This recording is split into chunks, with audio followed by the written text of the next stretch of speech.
Selamat pagi pemirsa. Entah sudah berapa juta nyawa melayang akibat konsekuensi tinggal di wilayah yang rawan bencana gempa bumi, erupsi, hingga tsunami. Semestinya semua pengalaman itu membuat kita lebih peka untuk membaca tanda-tanda alam. Namun sayangnya kemampuan kita beradaptasi dengan kondisi geografis itu tidak juga memadai. Erupsi Gunung Marapi di Sumatera Barat yang menewaskan puluhan pendaki membuktikan betapa kita lemah dan kita juga lalai dalam kepekaan ini. Pemirsa, inilah editorial Media Indonesia di hari ini Selasa 5 Desember 2023 dengan tema Masih Alpa, Mitigasi Bencana bersama saya Leonard Samosir. Dan Anda semua para pemirsa juga bisa ikut menyatakan pendapat Anda nanti dengan menelepon nomor telepon 021 583 99 100. Dan pemirsa pagi ini telah hadir bersama saya Ketua Dewan Redaksi Media Group Elman Saragih. Bang Elman, selamat pagi. Pagi, Bung Leo. Sehat-sehat Bang? Sehat. Kita di tengah-tengah perubahan cuaca, ada mulai berbagai bencana. Pertanyaannya adalah apakah bencana ini memang tidak bisa kita hindari, tidak bisa kita cegah korbannya atau tidak. Tapi sebelum kita bahas itu, Bang Elman, kita lihat dulu ada beberapa berita pemirsa yang diperhatikan Media Indonesia. Yang pertama ini adalah headline Media Indonesia untuk hari ini, Anda bisa lihat di harian Anda. Usaha pertanian makin merosot. Wah, ini kenapa kemudian makin merosot, dan pertanian ini kan sesuatu yang sebenarnya sangat penting, Bang Elman. Bagaimana, Bang? Ya, sebetulnya sih negara kita yang seluas ini, yang tanahnya subur, bahkan dibilang gemah limpah loh jenawi, betul. Kan aneh juga kalau sampai area pertanian kita merosot. Bung Leo bisa bayangkan ya, negara-negara maju, apakah Amerika, Ukraina, apa segala itu kan, itu kan negara industri kan. Betul. Tetapi pertanyaannya pasti kuat. Pasti, Bang. Dan mereka hampir bisa dipastikan tidak pernah mengimpor pangan. Iya, mencukupi diri sendiri. Mencukupi diri sendiri. Padahal itu negara industri. Ya, kita ini kan negara agraris. betul. Mestinya kitalah yang paling utama, yang menghasilkan. Bahkan kita mestinya ekspor. Ini boro-boro mengekspor. Kita mengimpor dari tahun ke tahun. Beras saja masih impor. Beras saja masih impor. Iya. Macam-macam. Iya. Bahkan jagung juga impor. Kan? Iya, betul. Cabai juga impor kadang-kadang. Hampir semuanya Hampir diimpor. semuanya diimpor. Bawang putih juga impor. Iya. Jadi saya juga nggak tahu. Jadi ini sebetulnya keluhan ini sebetulnya kita tanya. Iya. Seberapa kuat sebetulnya komitmen pemerintah? Ini utamanya tuh. Yeah. Ini hasil dari survei sensus pertanian ya, Bang, ya, yang dilakukan BPS yang menemukan bahwa ternyata jumlah usaha pertanian menurun 2,35 juta unit. Ini besar sekali nih dibandingkan dengan 10 tahun lalu. Lalu juga petaninya katanya masih kebanyakan generasi X, generasi tua. Petani mudanya semakin sedikit.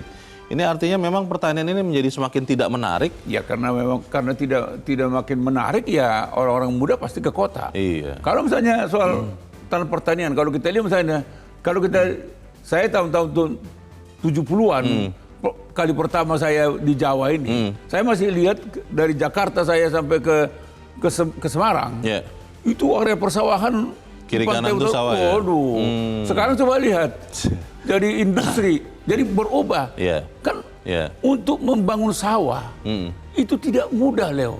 Tapi untuk menghancurkan sawah mudah sekali, cepat gitu. sekali. Nah ini, jadi saya nggak tahu, pemerintah ini selalu mengeluh, tapi tidak pernah waspada berubahnya dari lahan persawahan menjadi alih fungsi itu tidak dicegah ya. Tidak dicegah. Kita harapkan berarti bahwa kan tahun depan kita akan ada presiden baru ya, Bang.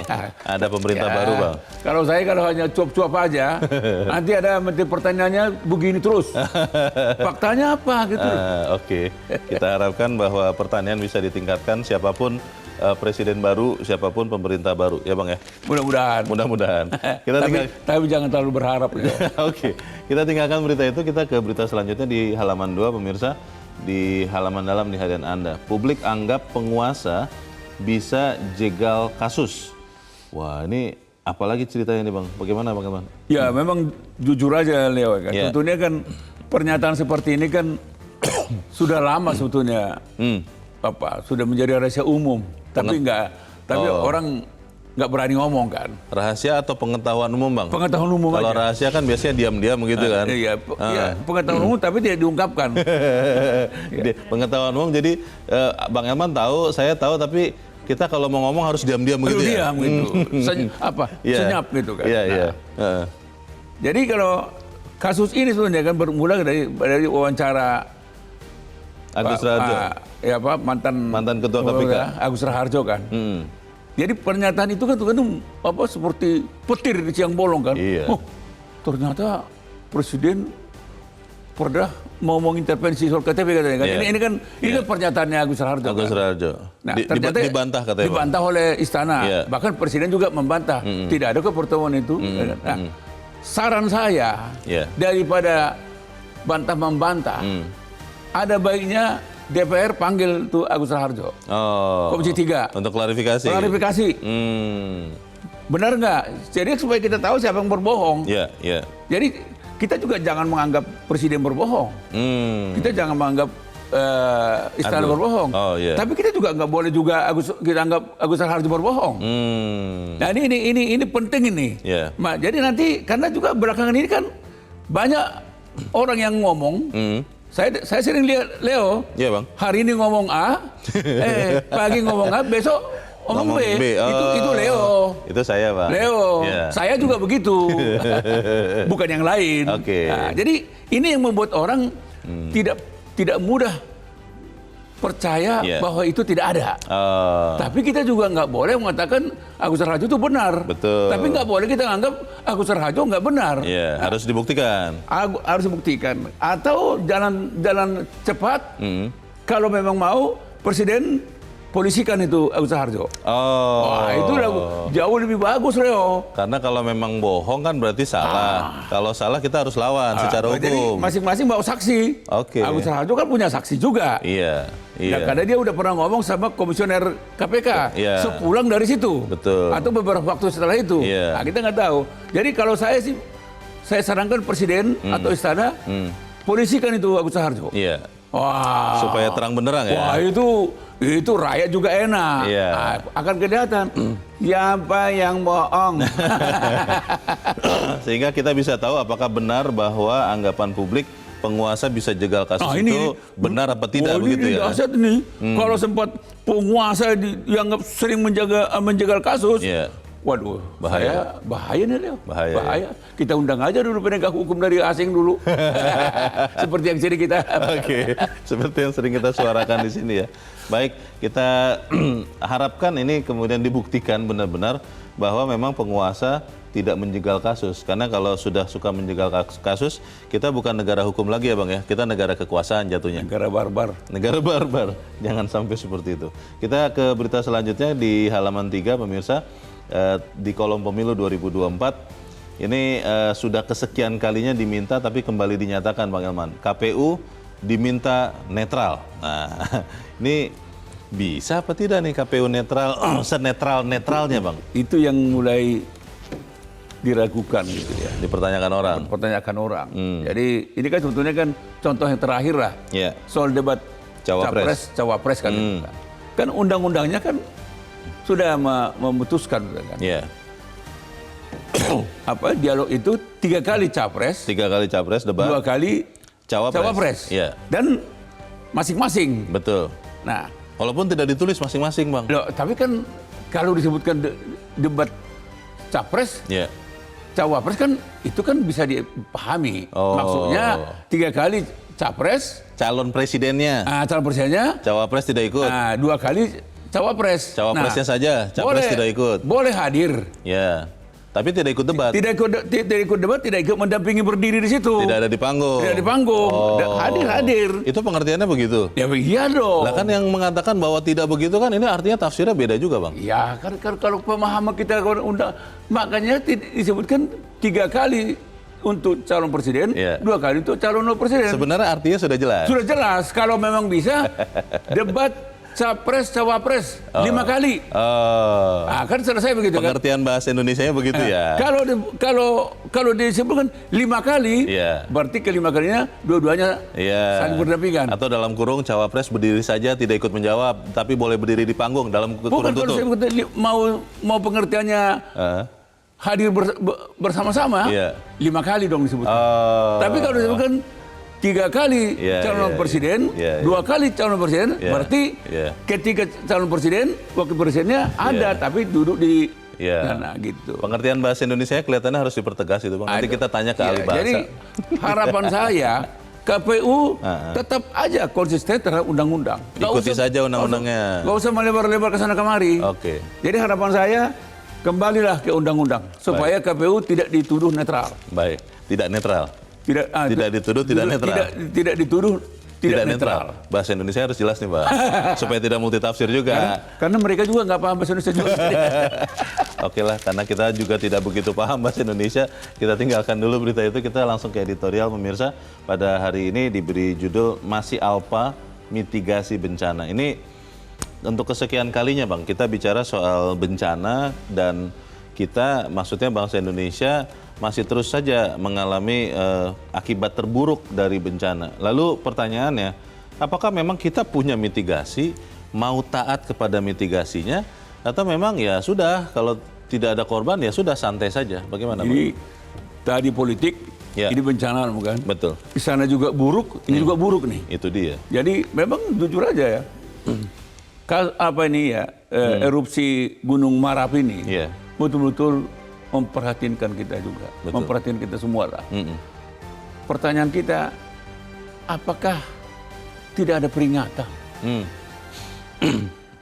Apa pihak-pihak yang punya otoritas di sekitar kawasan Gunung Merapi ini, sehingga memperbolehkan 75 orang pendaki gunung naik ke atas, ke puncak gunung kan gitu kan? Karena apa? Kenapa kita pertanyakan ini, Leo? Karena status Gunung Merapi ini sejak 2011 sudah dalam kategori waspada. Sudah waspada. Waspada. Itu? Oke. Artinya apa? Dilarang keras orang naik gunung radius 3 km. Tidak boleh ada orang sama sekali di situ. Jadi kalau di radius 3 km, 3 km dari puncak gunung hitungannya. Jadi 3 km dari puncak gunung, disitulah batas orang. Boleh ada paling tinggi ya? Paling tinggi. Di luar itu dianggap berbahaya. Artinya itu sebenarnya sudah peringatan keras kan? Dan kalau kita lihat karakter daripada gunung ini aktif loh. Erupsi tahun 2002, erupsi 2004, 2006, berkali-kali ya? 2009, dan terakhir 2017. Artinya ini aktif. Loh, pertanyaannya, apakah mereka tidak, artinya yang punya otoritas ini tidak waspada gitu? Kan tidak waspada. Tuhan, ini kan 11 meninggal dunia, 12 masih dicari. Mudah-mudahan selamat yang 12 ini. Tapi bisa juga tidak. Bisa juga tidak. Doa kita selamatlah. Nah ini yang kita pertanyakan. Di mana sebetulnya keseriusan para pengelola negara ini untuk melindungi nyawa rakyat Indonesia? Pertanyaan itu akan coba kita cari tahu jawabannya, Bang, dan kita akan bedah di dalam editorial. Dan pemirsa, inilah editorial Media Indonesia untuk hari ini, Selasa 5 Desember 2023, Masih Alpa Mitigasi Bencana.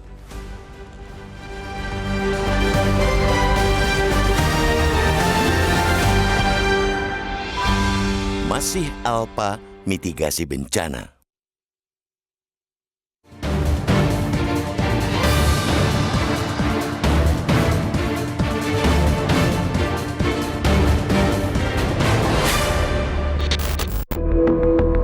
Sejak ratusan juta tahun lalu, wilayah di negeri ini dikelilingi gunung api. Entah sudah berapa juta nyawa melayang akibat konsekuensi tinggal di wilayah yang rawan bencana ini, dari mulai gempa bumi, erupsi, maupun tsunami. Semestinya semua pengalaman itu membuat kita lebih peka membaca tanda-tanda alam. Namun sayangnya, kemampuan kita beradaptasi dengan kondisi geografis ini tidak juga memadai. Erupsi Gunung Merapi di Sumatera Barat pada Minggu 3 Desember yang lalu menewaskan puluhan pendaki, membuktikan betapa kita lemah dan lalai dalam hal kepekaan ini. Kita tentu sangat berduka atas korban yang wafat maupun yang masih belum ditemukan. Tapi kita juga patut bertanya, tidak adakah peringatan dini sebelum bencana itu terjadi? Bukankah di setiap gunung ada petugas pemantau, apalagi Merapi, tergolong gunung api yang masih aktif? Tanpa menyalahkan siapapun, kasus ini semestinya jadi pelajaran betapa kemampuan mitigasi itu maha penting. Dengan meletakkan kemampuan mitigasi pada prinsip maha penting itu, maka segala sesuatunya mesti ditunjang kemampuan sumber daya manusia maupun peralatan yang maha memadai pula. Kita ditakdirkan hidup di daerah rawan bencana. Suka atau tidak suka, kita mesti beradaptasi dengannya. Kita dapat mencontoh Jepang yang punya banyak ahli vulkanologi dan pakar tsunami. Mereka sadar itu penting sebagai bentuk mitigasi sekaligus adaptasi hidup di wilayah rawan bencana. Arah dan orientasi pembangunan kita pun semestinya disesuaikan dengan kondisi itu. Jangan cuma sibuk membangun destinasi wisata prioritas, tapi lalai dan mengabaikan ilmu serta pengetahuan mitigasi bencana. Jangan karena sibuk membangun kekuatan atau jejaring politik, kita lalai bahwa bencana bisa datang tiba-tiba. Sungai, pantai, laut, gunung, dan semua keindahan alam yang ada di negeri ini memang menyimpan potensi wisata yang dapat menghasilkan devisa. Keindahan itu juga kerap menjadi jualan saat kampanye pilkada. Namun, keindahan dan janji manis itu juga dapat menimbulkan petaka jika kita tidak pandai merawat dan beradaptasi dengan alam serta tidak konsisten melunasi janji mitigasi. Gempa, erupsi maupun tsunami bisa datang kapan saja. Kita tidak bisa menunda peristiwa yang berkaitan dengan hukum alam itu. Yang bisa kita lakukan ialah mengantisipasinya lewat ilmu pengetahuan dan teknologi. Kita kerap mengklaim memiliki berjibun ahli, tapi nyatanya kita masih kerap alpa dengan mitigasi. Itu makanya ada pepatah sedia payung sebelum hujan. Kalimat itu merupakan bentuk paling sederhana dari mitigasi. Kearifan semacam ini seharusnya dimiliki seluruh individu yang tinggal di negeri ini tanpa kecuali. Kepada para pemegang jabatan dan kuasa, kita kembali mengingatkan bahwa politik anggaran kita belum juga mencerminkan kepedulian. Anggaran mitigasi bencana kita amat sedikit bila dibandingkan dengan kondisi geografis kita yang rawan bencana. Itu menandakan bahwa tingkat kepedulian negeri ini akan mitigasi bencana amat jauh panggang dari api. Merapi memang telah reda erupsi, namun status gunung ini masih waspada karena sewaktu-waktu dapat kembali erupsi. Penetapan status-status semacam ini tentu mesti disosialisasikan dan dijelaskan dalam bahasa yang mudah dimengerti kepada masyarakat, baik itu untuk kondisi gunung maupun ketinggian debit air di sungai maupun bendungan. Jangan lagi lalai agar bencana tidak selalu melahirkan duka dan air mata.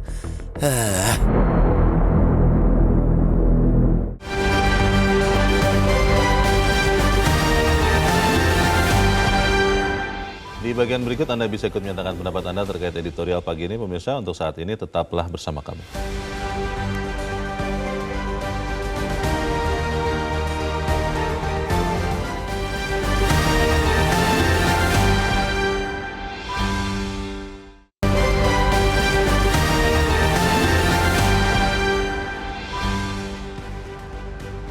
Terima kasih pemirsa, Anda masih bersama kami di Editorial Media Indonesia, dan sebelum kita lanjutkan diskusi kita, Bang Elman, kita mau bertanya juga. Saat ini kita sudah tersambung lewat saluran telepon dengan Kapus Datinkom BNPB, Abdul Muhari. Pak Abdul Muhari, selamat pagi. Selamat pagi, Mas Lenar. Ya, Pak Abdul Muhari, kita melihat sudah mulai ada beberapa bencana ya yang terjadi. Dan sayangnya kemudian adalah memakan korban, ada korban jiwa juga. Kita lihat terjadi terakhir di erupsi Gunung Merapi di Sumatera Barat.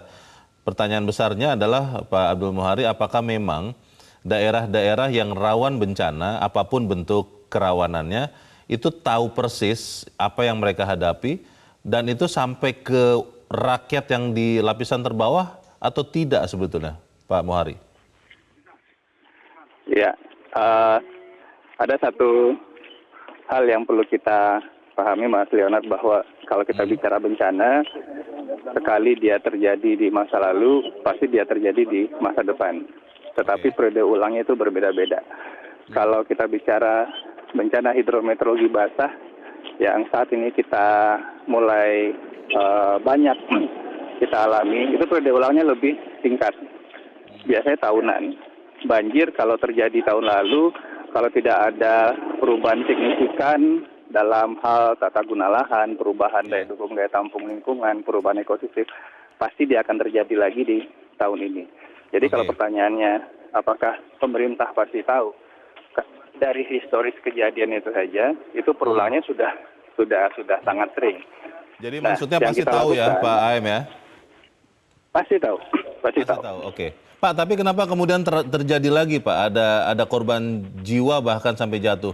Apakah memang pemerintah daerah itu alpa, benar-benar abai kepada peringatan ini, atau memang yang harusnya memperingatkan mungkin BNPB atau BMKG atau yang lain juga jangan-jangan alpa juga, Pak, mengingatkan? Bagaimana, Pak Muhari?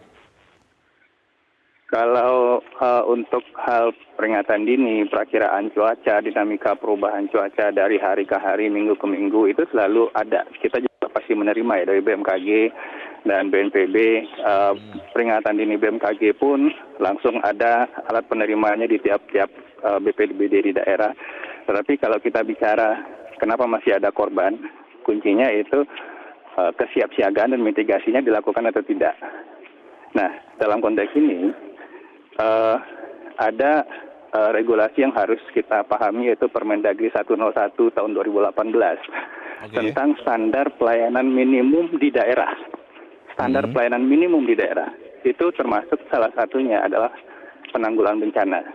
Jadi pemerintah daerah itu fungsinya adalah ujung tombak dalam upaya pengurangan risiko bencana. Kalau kemudian pemerintah daerah tidak memiliki kelengkapan alat, perangkat, personil, dan anggaran, maka pemerintah daerah bisa menetapkan status siaga darurat. Misalkan, 4 bulan yang lalu kita masuk musim kering, BNPB menghimbau ke 6 provinsi prioritas, ini sudah mau masuk musim karhutlah, segera tetapkan status siaga darurat supaya pemerintah pusat bisa intervensi langsung. Nah, hal yang sama juga kita lakukan saat kita mau masuk musim hujan ini. Ya, itu sudah dilakukan berarti peringatannya ya, Pak Muhari ya? Benar.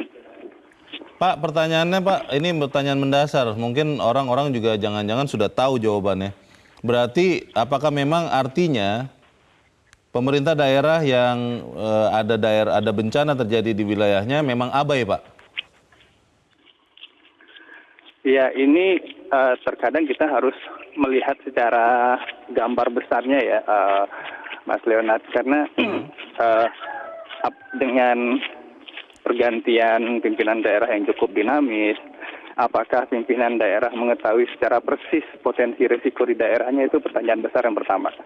Karena kalau kita tidak tahu potensi risiko apa yang ada di daerah kita, maka secara logika program-program mitigasi bencana pun Pak Muhari, saat ini banyak kepala daerah yang dijabat oleh PLT, pelaksana tugas. Itu berpengaruh tidak, Pak, mengurangi kewaspadaan terhadap potensi bencana di daerahnya? Berpengaruh tidak menurut BNPB?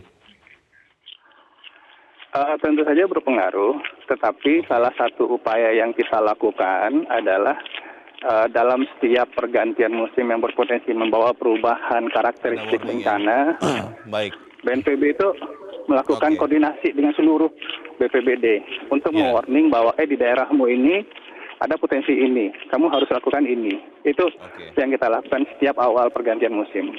Baik, sayangnya mungkin itu yang masih belum diperhatikan dengan seksama oleh otoritas di daerah. Tapi terima kasih Kapus Datinkom BNPB Abdul Muhari sudah mencerahkan kami pagi ini. Selamat pagi Pak Muhari. Bagaimana BNPB mengatakan BPBD kepanjangan tangan BNPB di daerah sudah tahu juga ada potensi bencana. Tadi pergantian musim menjadi kering, menjadi hujan itu sudah diingatkan. Lalu pertanyaannya, kalau ke pemerintah daerah, kepala daerah yang adalah ujung tombak ternyata tidak menggunakannya dengan baik, sampai ada bencana, sampai ada korban jiwa, yang harus bertanggung jawab siapa ini, Bang? Ya, kepala daerah lah. Kepala daerahnya ya? Sederhana kan. Yeah. Masa kita bilang camat atau lurah kan.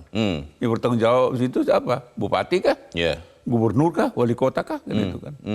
Kan nggak boleh kita minta tanggung jawab camat atau kepala desa kan gitu. Yeah. Nah, ini kalau kita elaborasi lagi untuk supaya dia lebih dalam. Memang di sinilah arti pentingnya untuk memilih kepala daerah atau kepala negara gitu. Yeah. Nggak boleh sembarang. Kan tadi kan dijelaskan oleh Pak Am toh. Yeah. Dia bilang memang apakah cakap nggak nih?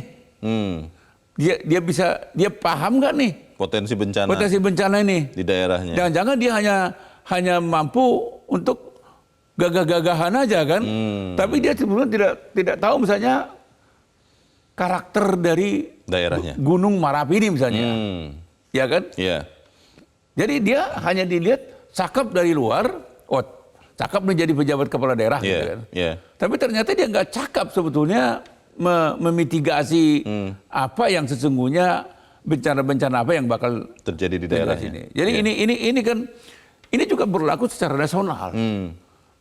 Tantangan bangsa ini ke depan apa? Maka diperlukan kepala negara, presiden yang mampu menjawab itu kan. Jadi jangan sembarang. Inilah sebetulnya arti pada pemilihan itu kan. Jadi sekaligus kita jelaskan pada masyarakat, pemilihan umum itu memang untuk itu. Jangan asal milih. Jangan asal yang terlihat gagah, terlihat keren dari luar, tapi ternyata tidak mengerti betul permasalahan dan tidak menyiapkan mitigasinya. Ya misalnya seperti dalam berita tadi kita bilang soal buruknya lahan pertanian kita sekarang ini kan. Ini kita harus cari kepala negara presiden yang mampu menjawab ini nanti kan gitu kan. Jadi memang ke depan kita harus berusaha jangan sampai yang terpilih itu yang terburuk kan gitu kan. Itu. Nah, memang kasus Marapi ini menyadarkan kita memang tidak boleh sembarang memimpin daerah. Bang, ini menarik untuk mencari tahu ya. Kan judul editorial ini masih ALPA. ALPA ini artinya kan sesuatu yang sebenarnya tidak diniatkan untuk dilupakan. Tapi kalau saya malah mencurigai jangan-jangan memang ada mitigasi bencananya. Tadi Pak Aam sudah mengatakan BPBD sudah memberikan informasi, tapi memang diabaikan, Bang. Bukannya lupa atau lalai, bukan apa, Bang? Sebetulnya kan tadi kan di awal kita udah bilang status Gunung Merapi ini waspada sejak 2011. Kalau waspada itu artinya peringatan keras itu. Suatu-waktu bisa erupsi juga. Bisa erupsi, bisa meletus ini gunung sewaktu. Orang nggak tahu nih. Tetapi kan sebetulnya kan tanda-tanda erupsi ini pasti ada. Tidak tiba-tiba itu. Tidak tiba-tiba. Orang nggak bisa menunda erupsi. Tetapi tanda-tanda bakal erupsi itu terbaca. Terlihat. Nah, disinilah sebetulnya waspada itu artinya seluruh yang punya otoritas harus juga waspada. Termasuk waspada untuk memberi izin atau tidak para pendaki gunung. Kan gitu. Ini yang menurut saya kealpaan itu di sini. Nah, begitu kejadian baru semua mabuk kan. Kebakaran jenggot. Waduh, bagaimana ini? Jadi padahal sebetulnya kan itu kan bisa dicegah. Kalau misalnya ke-75 orang ini tidak diberi izin untuk naik gunung hari Jumat lalu, kejadian ini tidak ada. Pertanyaan itu akan kembali muncul, apakah kemudian kita hanya ribut, kita hanya kebakaran jenggot saat peristiwa terjadi? Memang biasanya begitu. Pada saat sudah tenang kemudian kita lupa dan abai lagi? Bawa tidur aja. Apakah itu artinya kita adalah orang yang masuk ke lubang yang sama 2 kali seperti keledai? Itulah negeri kita. Kita akan bahas bagian berikut, Bang Eman, dan pemirsa tetap bersama kami, Editorial Media Indonesia segera kembali.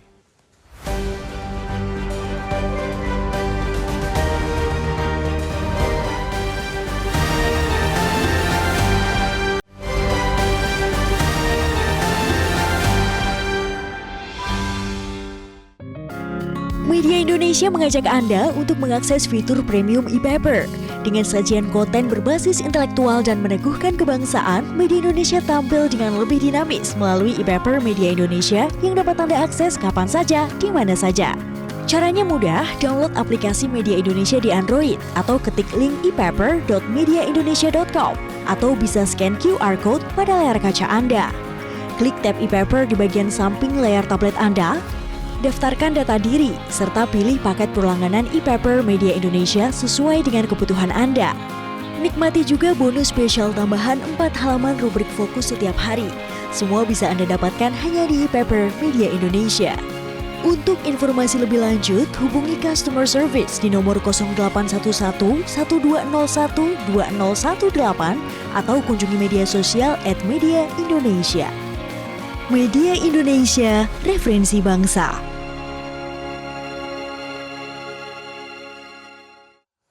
Terima kasih Anda masih bersama kami di editorial Media Indonesia, pemirsa. Dan sebelum kita lanjutkan diskusi kita, Bang Elman, kita mau mendengarkan juga pendapat dari pemirsa Metro TV. Kita sudah terhubung dengan pemirsa Metro TV di Batam, Kepulauan Riau. Ada Pak John Veto. Pak John, selamat pagi. Selamat pagi, Bung Leo. Oke, Bang Elman Saragi. Salam sehat selalu. Ya. Salam sehat. Silakan Pak John, pendapat Anda, Pak. Ya, masih alfa mitigasi bencana. Kita bersedih, berduka bencana yang terjadi di Bukit Tinggi, Gunung Merapi, erupsi itu. Saya tertarik dengan berbincangnya Bung Leo dengan Abdul Muhyiddin tadi itu. Ya. Ini kan dari BNPB tadi itu. Jadi abai, Alfa ini kan abai, lupa. Kenapa kok sampai apa? Padahal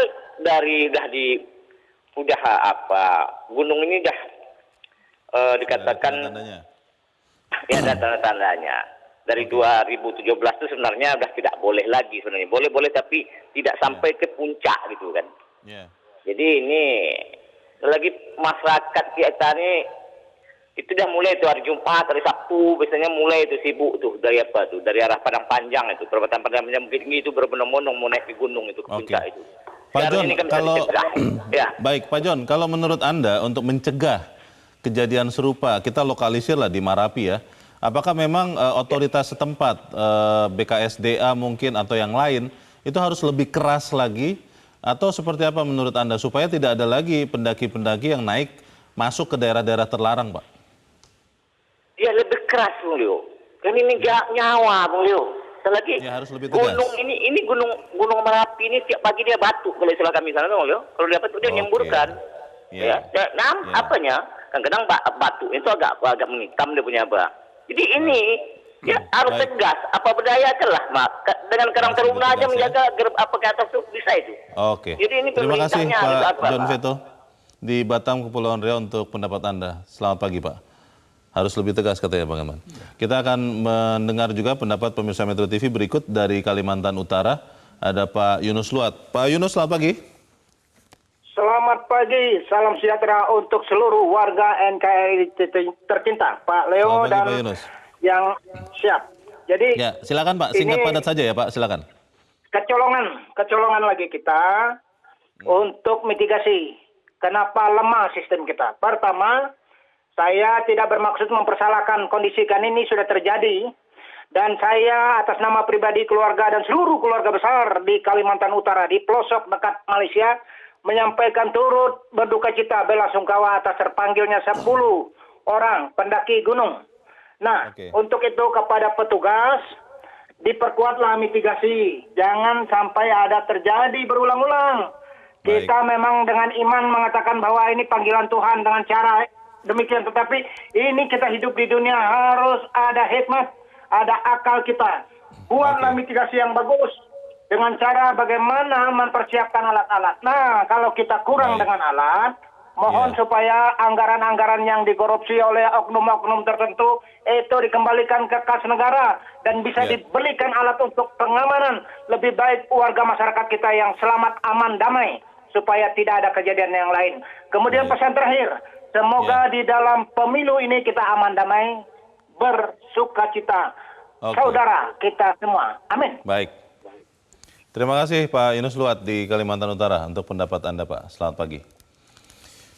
Pertanyaan besarnya, Bang Elman, dalam soal mitigasi bencana, apakah memang kepala daerahnya alpa atau memang kepala daerahnya tidak terlalu sungguh-sungguh karena banyak daerah sekarang dipimpin oleh pelaksana tugas, atau memang wibawa dari kepala-kepala daerah ini memang rendah sehingga kemudian masyarakat tidak mau mengakuinya, tidak mau patuh. Ketika sudah dilarang untuk naik gunung, tetap saja masuk.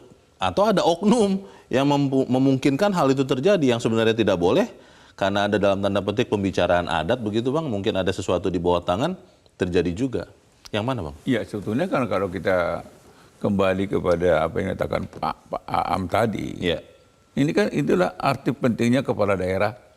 Begitu dia menjabat, maka karena dia misalnya di situ ada Gunung Merapi, ini contoh ya, di Bukit Tinggi dengan gitu kan, Sumatera Barat ini. Sumatera Barat ini kan. Maka yang pertama yang dia harus waspadai ada Gunung Merapi, sewaktu bisa meletus. Langsung di warning itu. Misalnya di warning yang punya otoritas di kawasan Gunung Merapi itu ada Badan Koordinasi Sumber Daya Alam, Badan Konservasi Sumber Daya Alam, BKSDA. Ada dari pemantau, vulkanologi, macam-macam kan. PVMBG, Ini mestinya harus diingatkan, hati-hati loh. Ini saya sudah baca ini karakter daripada gunung ini. Ini sewaktu bisa meletus ini. Maka hati-hati ya. Orang pendaki gunung awasin. Kalau memang sudah ada tanda-tanda, jangan dikasih izin. Artinya kan gini, pendaki gunung ini juga nggak boleh kita batasi ya. Tidak boleh kita larang. Tetap kita berikan kesempatan untuk mendaki gunung, tapi harus melihat kondisi gunungnya. Kalau gunungnya sedang batuk, ya janganlah. Ini nggak mungkin gunung ini tidak batuk ini. Pasti udah batuk. Tapi merasa yakin kan? Nah mungkin ya itu tadi badan-badan yang punya otoritas di situ ya mungkin abai, menganggap ini aman, udah jalan aja ya. Ingatkan ya, pokoknya SOP-nya begini paling ya, diingatkan gitu kan. Tapi kan tidak cukup mengingatkan SOP. Bang, berarti ini artinya kecolongan seperti yang tadi kata Pak Yunus, atau memang bukan kecolongan, memang dengan sadar diberikan izin untuk naik walaupun masih sudah berbahaya, yang mana nih Bang? Ya kalau kita lihat kan, tadi saya katakan, apa iya tidak ada tanda-tanda? Iya. Kan ini kan hari Jumat dia mendaki, hari Minggu erupsi, ini kan cepat itu kan? Jadi nggak mungkin seketika baru kejadian. Jadi kalau Gunung Merapi itu, yang kita pelajari ya, ada awalnya. Awan dulu. Nah, batuk-batuk sedikit. Dia lihat ini siklusnya. Berapa kali sekali ini letupan-letupan kecil ini. Begitu makin sering berbahaya ini. Karena energi terkumpul. Kita ini orang awam aja bisa memahaminya kan gitu kan. Apalagi seperti mereka yang tiap hari memang itu tugasnya kan. Jadi kalau saya mengatakan memang ya tentu kita hanya bisa bilang abai. Untuk kita katakan sengaja kan nggak enak didengarkan. Tapi kita bilang aja abai. Tapi abai yang berlebihan ini kan gitu. Bang, saya masih ingat dengan belum lama ya di tahun ini juga peristiwa di Gunung Bromo, Bang. Abang masih ingat ya, ada pasangan prewedding itu pakai flare supaya gambarnya bagus. Flare itu yang akhirnya membakar wilayah Bromo, dan banyak sekali orang termasuk saya Bang yang sampai terheran-heran, kok bisa terjadi seperti itu? Ini kan tempat yang sudah sangat diawasi, tapi terjadi juga. Nah kalau melihat kasus di Merapi, bagaimana kita mencegah hal serupa terjadi di tempat lain Bang? Bagaimana kemudian memang para pendaki dalam hal pendaki gunung, itu memang patuh kepada aturan-aturan yang memang harus ditaati? Ya, itu tadi kembali kepada orang yang pihak yang punya otoritas. Kalau dia tegas, tidak ada kompromi, pasti pendakian kan tidak terjadi kan. Pasti ditolak semua. Pasti ditolak. Kalau ditolak kan tidak ada korban kan gitu.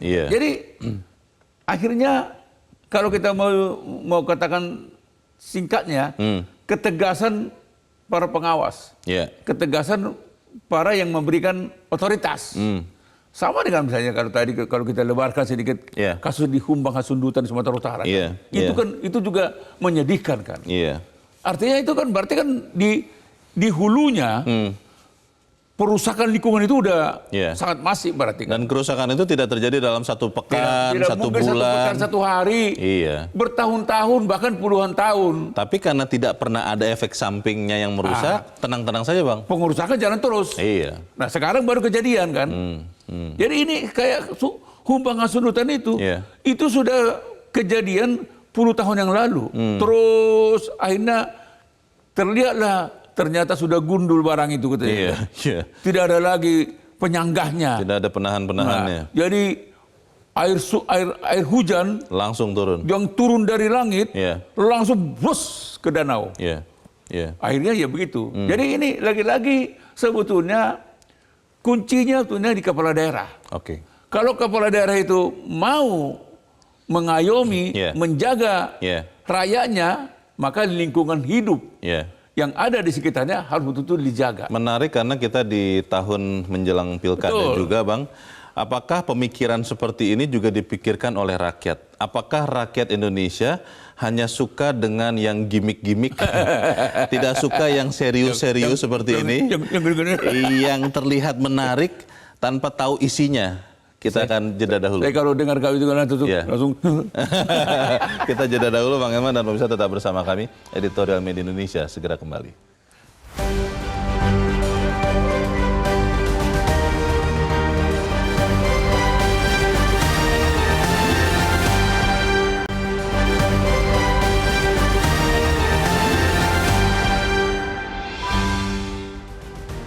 Terima kasih Anda masih bersama kami. Kita di bagian akhir diskusi kita pagi ini. Bang Eman, Indonesia adalah daerah dengan ring of fire, itu sudah sering sekali dibicarakan. Kita hidup di tengah-tengah daerah-daerah yang rawan bencana, kita sudah tahu. Tapi kemudian kejadian-kejadian seperti yang di Marapi, di Humbang Hasundutan terus terjadi lagi. Saya tidak enak sebenarnya untuk mengatakan bahwa jangan-jangan kita sudah menjadi sama seperti keledai Bang, yang masuk lubang 2 kali. Kedelai juga boleh. Kedelai juga boleh. Bagaimana kemudian kita bisa membuat bangsa Indonesia bukan bangsa yang abai terhadap sesuatu yang serius, yang penting seperti mitigasi bencana? Ya, kalau saya melihat ya seperti Jepang ya. Itu kan itu juga sama. Rawan gempa. Tapi mereka tidak pernah kaget. Karena mereka rakyatnya, terutama pemerintahnya, siap betul. Sungguh-sungguh ya? Sungguh-sungguh. Wah, ahli vulkanologinya itu sabrak-kabrak. Ahli tsunami-nya juga sabrak-kabrak. Bersiap terus, meneliti terus. Dan sewaktu memang masyarakat itu dikagetkan. Untuk apa? Warning kan gitu. Ya. Nah, jadi sehingga mereka ketika ada tsunami atau gunung, mereka nggak perlu panik. Karena sudah tahu. Dan korbannya sangat minimal. Korbannya sangat minimal. Kalau di Jepang ini nggak terjadi nih. Nggak akan ada pendaki gunung sampai meninggal sia-sia gitu. Karena erupsi. Gitu. Karena mereka waspada betul. Apalagi kan sudah ada warning gunung ini waspada ya. Waduh, di Jepang itu patuh. Kalau di sini kan aman. Jangan-jangan letusan Gunung Marapi ini diartikan orang, ini memang panggilan dari gunung itu katanya kan. Memang harus ada harus ada tumbal katanya kan. Ini kan ada juga. Kepercayaan mistis seperti itu. Bohong semua itu, nggak ada itu. Memang kita tidak peduli terhadap nyawa. Dan tapi kalau begitu kejadian, waduh, semua serius. Wah, tanggap darurat ini segala itu. Dan Anda bayangkan kalau sudah tanggap darurat, di situ ada lagi permainan kan gitu kan. Oh, karena ada logistik keluar. Ada logistik itu kan. Jadi sekali lagi Leo, kalau mau kita tidak lagi kejadian seperti ini terulang, belajarlah kepada orang Jepang. Itu nggak ada pilihan lain. Karena sama-sama. Karena negara kita ini rawan gempa kok. Mirip kondisinya rawan dengan di Jepang. Bencana alam, ya gunung, ya tsunami. Nah, kedua yang tidak kalah pentingnya, karena ini juga sudah tahun politik, tahun pemilu. Ke depan dalam pilkada terutama, ya, demikian juga pilpres, hati-hati dalam memilih pemimpin. Yeah.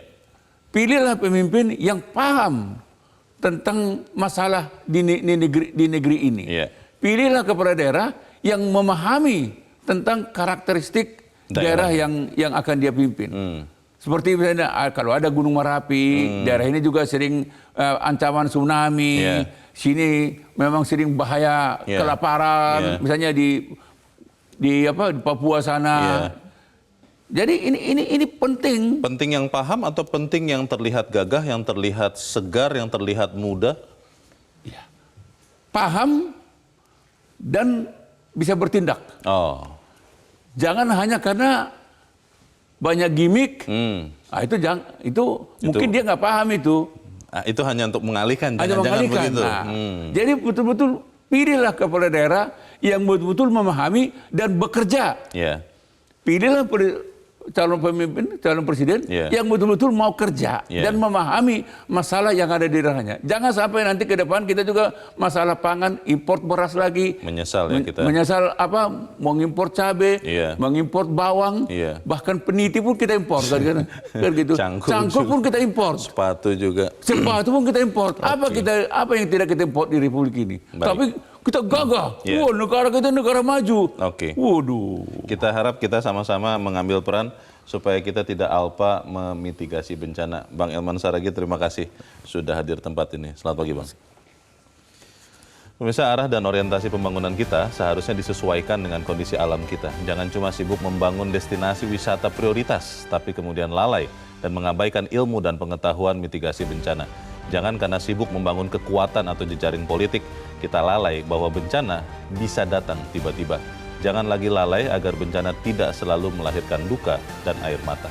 Saya Leonard Samosi berterima kasih Anda sudah menyimak editorial Media Indonesia untuk pagi ini. Terus jaga kesehatan Anda, terus jaga nurani Anda. Selamat pagi, sampai jumpa.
Metro TV.